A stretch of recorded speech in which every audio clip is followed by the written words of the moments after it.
Welcome back, my friends, to this beautiful estate of Takano. An otter greets us here, and there's a lot of action going on. You must be careful when to the other sparring. ones we've See the seen here in scratches on the Neketaka. wood? There's Takano, there's a servant, there's a chanter, there's apprentices, and this seems to be like some kind of master of something. This is Pillars of Eternity to Deadfire on the highest difficulty, and we will try to find out what's going on here. Hey, what are you doing? An older Mataru man. Mataru is the highest class, consisting primarily of warriors and priests. So he's one of the... Yeah, he owns his estate here. Ringed by young Ahuana, apprentices or pupils, it seems. His robes shimmer with quartz beading, and his perfume announces his presence from across the room. Yet beneath his finery, he looks like a fighter gun to seed. Disused muscles flop from his arms, and flab pads him like so many layers of silk. Gun to seed, okay. He looks up and notices you. Greetings, and welcome to my home. He gestures to the lavish room, puffing his broad chest out a little more. For what do you come to my villa? Beaming, he spreads his arms wide. We'll read his soul. We can read his soul. Your essence slips from your body, and Takano's soul enfolds yours like a warm, oily thing. As his fears and questions seep into you, your perspective shifts to his. At first, you worried this death godlike before you had been sent by the Valiant debt collector, so he's in debt. It would be a low trick taking advantage of your famous hospitality, but then those Valiants are crafty. Perhaps if your villa were bigger, then they might know you're a man worthy of respect. So he wants money, and he wants to expend money, and he wants to expend his hospitality. At least you have the shell. You tuck it away not only for safekeeping, but also because you're a little ashamed of it. How could such a simple, ugly thing be sacred to a god? The shell, what a shell. But it was a gift from the queen, and so you keep it. Your gaze strays to the wall. Yes, you must knock down that section there. Install a wide, grand window once you have the money. You retreat from Takano's soul to find him watching you with a placid smile. Alright, so he has got some debt with a Valiant trading company. That's interesting. And he thinks he's not rich enough. I mean, he could probably pay it if he sold his mansion. What's going on with this? I'll handle it. See cracks along the surface of this battle horn where it was carefully repaired. There is something.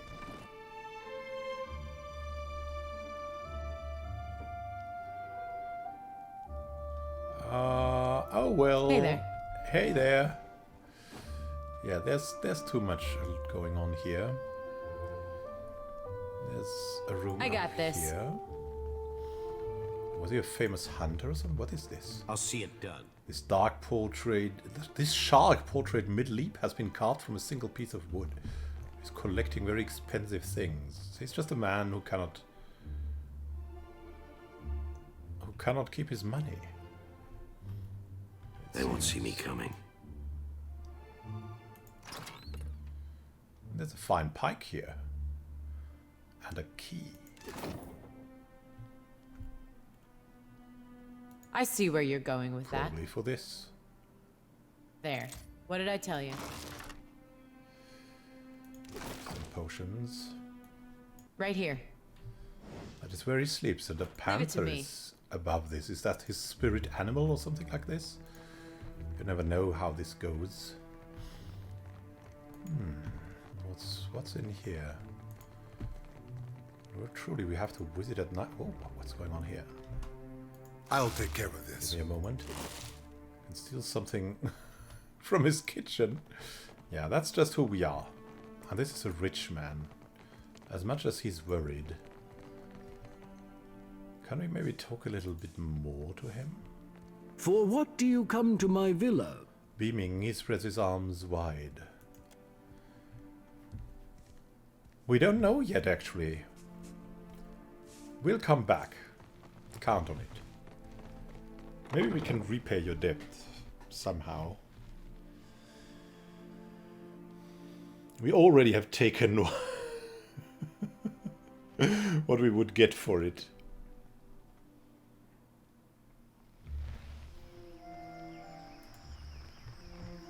Living in such a beautiful estate, still worried about financial debt is astounding. But of course it costs a lot. Now let's go back to the Southkeeper's South exit and to Periki's Overlook. We haven't looked at everything in Periki's Overlook and I think we should. The Dark Cupboard. I've been there already. No, let's just enter Periki's Overlook. 24 minutes. I think we can invest that.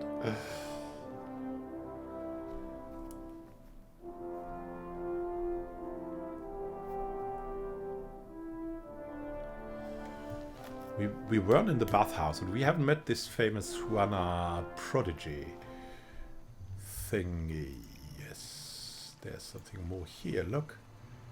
Leave it. Pick up everything that is lying around. There's a jade. There's some herbs. The child of the gods.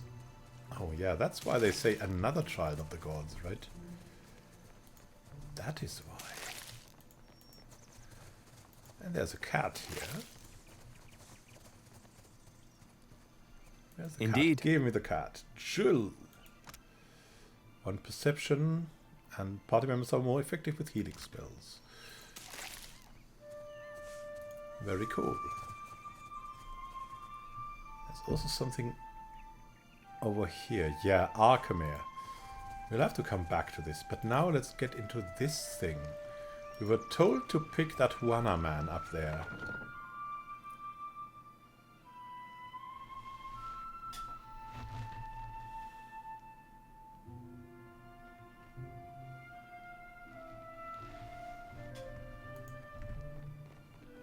Takehu, you have shirked your duties for the last time, I say. A guildmaster in fine robes stares down the sizable blue-skinned Aumaua before her. Students observe the exchange in a loose circle, exchanging whispers. Guildmaster, be reasonable.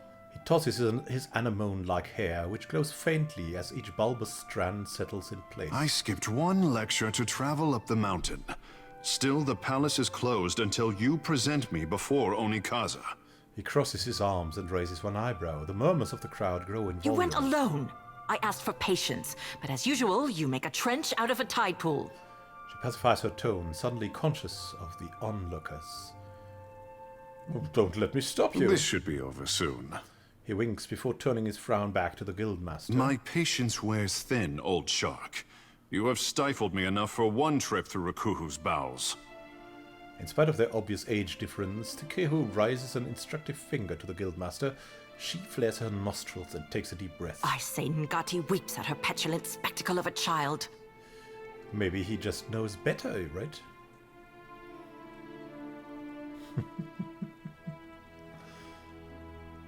I'm not sure that I ever thought of myself as the son of a god. Yeah. He's a child of Ngati. Ondra, goddess of the sea. Ikera. The significance is clearer to some than others. He waves toward the guildmaster with the back of his hand. For a water shaper who treasures his duty to the goddess, you spend too many days cavorting at the brothel. Well, probably he needs to keep his fluids going. The guildmaster sidesteps Takehu and takes long strides away from the circle. Sparing another glance at Takehu, the crowd disperses. Insufferable. Takehu sighs and smooths back his hair. He turns his attention to you with a raised It is brow. not every day that I see a stranger face than mine in this part of town. Takehu thumbs his chin and nods at you. Have you got something to tell the crowd? Kara, I sent the prince a missive and heard nothing back. Takeo crosses his arms and sighs. He is a busy warrior in a time of peace, I say. Well, Rui actually sent me to find I you. had not expected the prince to respond so quickly. Serpent's crown is under pressure, I say. And what exactly did Prince Aruihi tell you? Takeo crosses his arms and levels out his expression. Track down the market among the Roparu. Black market among the Roparu. Black market? This has nothing to do with my problem. Unless the prince did not mention anything about water shapers? Takehu frowns. I had thought the guild would be his first concern. It seems I was wrong. Why is that? Because of what I told him in confidence. Let us speak of this somewhere else. One can never tell who is listening. To the gullet, then. Frowning, Takehu glances back at the guild entrance. If you don't mind the company of a watcher, then I will accept A yours. watcher? And here I am, used to being the freak of Pariki's Overlook. He rests a hand on his hip and grins. Outside of the Mataru priests, we don't get many spirit readers. He purses his lips, considering you with care. You are not unknown to me, I say. Whispers of an Adra Colossus reach my ears, and louder whispers of a corpse who follows him. Takehu raises one of his brows. What will you do when you catch up to this walking god? Eothas needs to answer for his actions. As do many mortals in the Deadfire. It seems the gods are no different. If it untangles me from the guild's apron strings, then you can mount me as the figurehead of your fair ship. Takehu inclines his head and touches the circular marking on his brow. Our quarters may smell of fish before long, but your crew will be more beautiful by association, I say. He winks. Let's Lead be on. It will be good to put some distance between myself and the guild, even if we find less savory places along the way. A fair warning, Captain. Ingati gifted her favorite son with more than his stunning complexion. Takehu tosses his hair and sighs contentedly. Are you hiding an anglerfish lure under that robe? Nah. What can you breathe underwater? Good guess. Only for as long as, well, Takehu folds his arms and considers. I say you will learn. In time. He winks, his eyes suddenly as dark as beads of polished onyx. Aha, wow. I could have enchanted a storm speaker, a theurge. I'm most interested in the water shaper story, so let's take him in like that.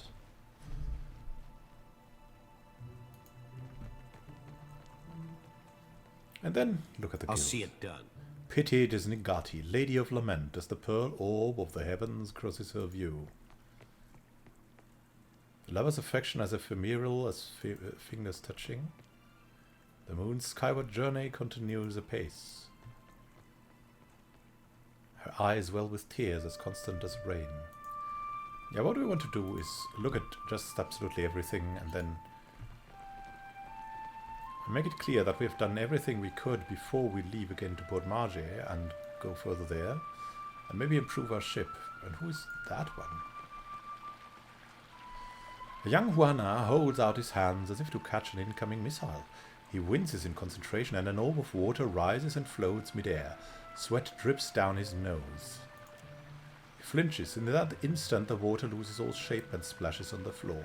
Crestfallen, he sighs and drops his stance. Did you need something? He nods to you, shakes out his arms, readying himself for another try. You seem to be having trouble. I can feel the connection to Andra just like Myru taught me. But there's something missing. Maybe it's my form. He frowns to himself. Remember to hold your breath and keep your knees together. Yeah, troll him a little bit. Really? That isn't how the Guildmaster taught it. His brow creases with uncertainty. That's okay. Persistence is everything, right? He shrugs. Farewell.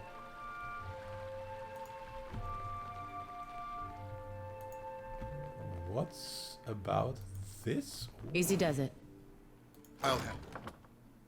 There's a water shaper's robe. An exceptional light armor. Ooh.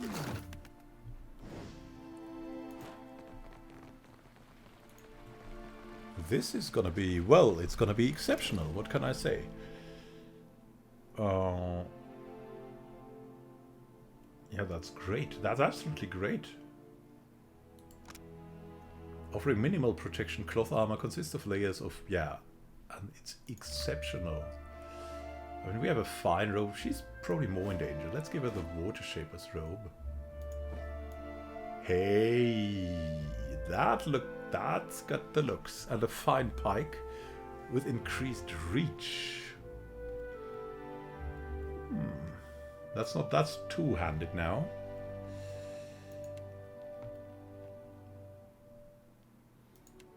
Increased reach.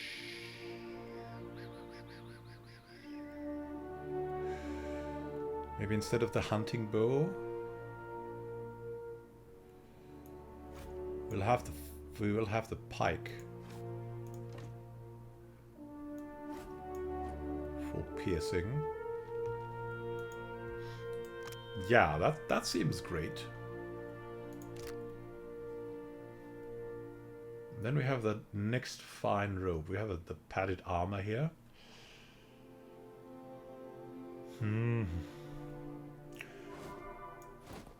But really we should go for this thing.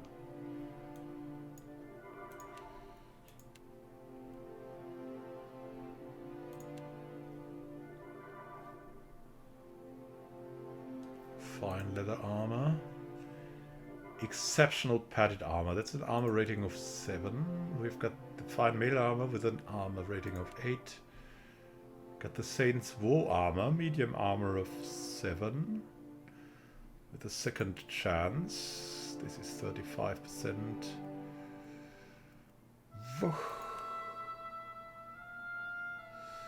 Yeah, we need this on Kevaver, but that thing.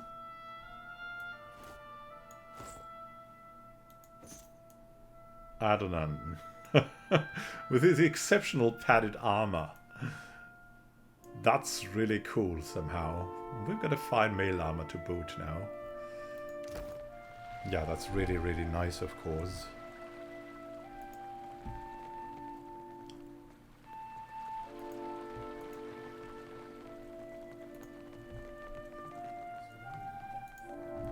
What else can we pick up from here? I mean, investigate.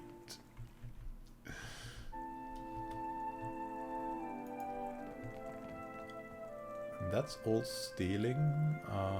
I'll take care No, of that thing not so much. What is that? The Raku's reply. Mayuru, for what did you send me away to meditate on the fourth form in uncharted waters, only to summon me back to the Kahanga fleet? A bomb must have gone off in Serpent's crown, one of revelation, if not a black powder. The interruption is a setback. I trust that whatever happens next will propel our people forward. I will sail Periki's resolve into the waters where I suspect you need me most and await your orders. I hope that the rumors carried upon the waves are to be trusted. I would tell you to send on Elcga my love, but she knows that it is hers.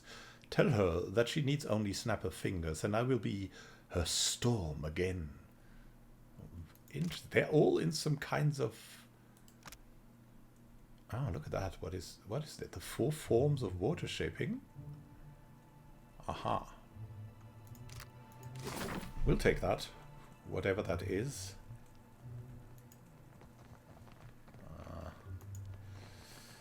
Too many people patrolling right now. Guild ruins. Leave it to me. This ornate basin makes a high-pitched ringing sound when pressure is applied on the outer rim.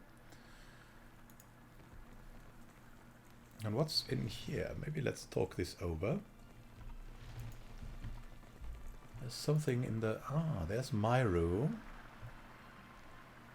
You have questions for me. Speak up, I say. Guildmaster Myru folds her arms and nods. Tell me about the guild. Eothas, my pleasure. Water shaping is a talent bestowed on the Juana by the goddess Ngati. Periki was the first in recent memory to organize the talent into a series of teachable forms. Ah, that was the founder of the Water Shapers Guild and name giver to the Periki's Overlook. What else would you like to know?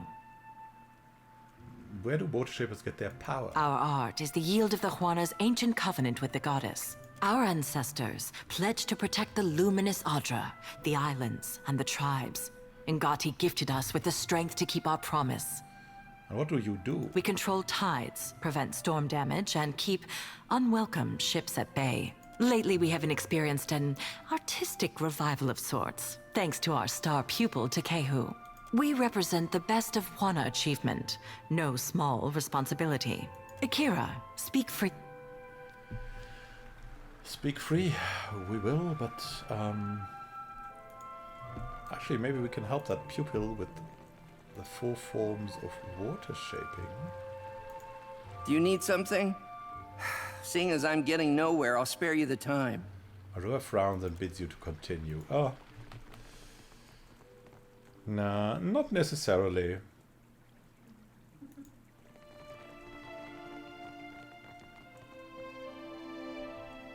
And we'll see what we'll do in the next episode. We will go back to Perikis Overlook. There's still the bathhouse we need to investigate. Have a great time until next time. And happy gaming. This is Simon Khan signing out. See you soon, my friends, and happy gaming. What a nice view we have there. And now a nice dog here, our new one. See you soon and happy gaming.